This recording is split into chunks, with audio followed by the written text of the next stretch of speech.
So hey besties, when it comes to these sweet potato cornbread mini muffins, this is my family's absolute favorite. Whenever I make these, they do not last a day in my house. They finish the same day. So let's get into how we're going to make them. So first you're going to go ahead and get you some sweet potatoes, and the amount of sweet potatoes is going to depend on the size and how much cornbread you're going to make. So because my sweet potatoes are small and I'm only using one box of cornbread, I'm going to go ahead and get 2 of them.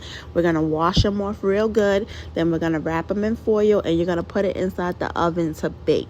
Once your sweet potatoes are done, when they're nice and soft, when you touch it and it's soft, you take them out, and then we're just going to unwrap that foil. And as you see, mine still get a little bit overbaked on the bottom, but it's okay. We're just going to pull that off.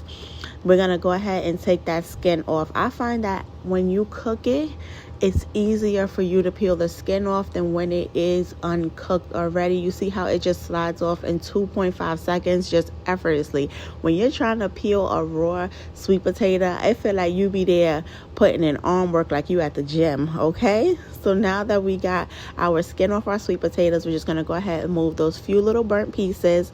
And then I'm going to put it inside of a bowl after I cut it up, and I'm going to start mashing it up. So this way I already have my sweet potatoes mashed, and it gives it a chance to cool off a little bit before we go ahead and incorporate it in those other ingredients, because we're going to be able to have it spread out and some of the heat is going to be released.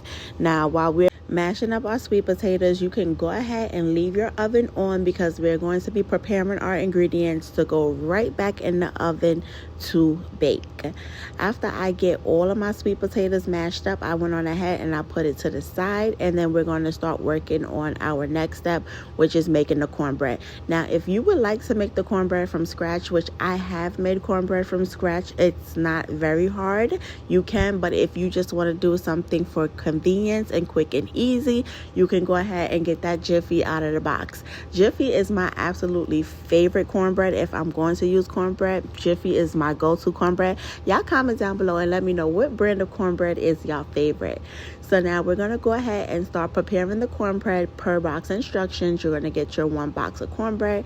You're going to add 1 egg, and then you're going to add 1/3 cup of milk. I am using a oat milk. And then after that, I'm going to add in my mashed sweet potatoes.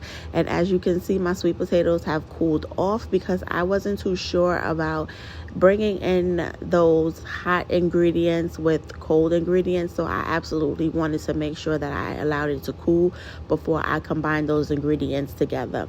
Now we're just going to go ahead and mix it up and get everything mixed together.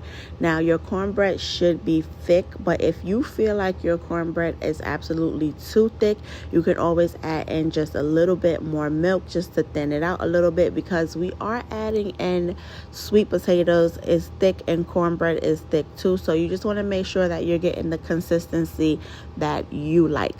Now, because this is one of my family's absolute favorite, while I'm mixing the cornbread mixture, my son is over there with the muffin pan, and he is going to take some butter and just grease down the muffin pan.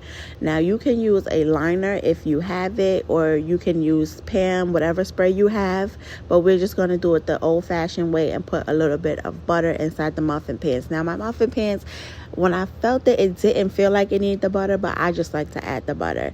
Now I'm going to go ahead and fill it up about halfway, because you want to give it a little bit of room to expand.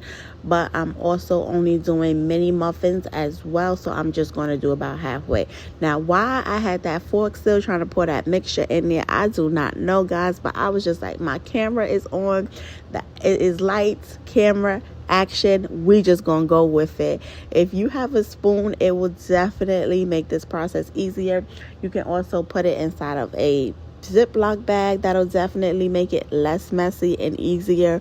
Whatever methods you normally use when you're doing baking, I would suggest to do that. If you want to go ahead and do it with a fork, it is going to get a little bit messy, but it's not a lot. It's a little thing that you can just wipe up, and we are all set to keep on going. Now we're going to go ahead and fill up as many as we can, and then after I get it filled up, I'm going to shake it just a little bit to even it out, because I want everything to bake evenly. And then we are going to stick it in the oven until when you stick your knife or your toothpick in it, it comes out clean. This is how it looked before it went in the oven, and this is how it looked once it came out of the oven. I went on ahead and got some butter, and we are going to butter down the top of that, because once you make cornbread, you have to have the butter. Doesn't matter what flavor cornbread, you need some butter. And if you want, you can also use cinnamon sugar butter as well. And now it's time for us to give it a little taste test. And when I tell you this was a 10 out of 10, y'all better go ahead and get in that kitchen and make these mini sweet potato cornbread muffins for your family. I'm telling you guys, they are going to love it. Bye, besties.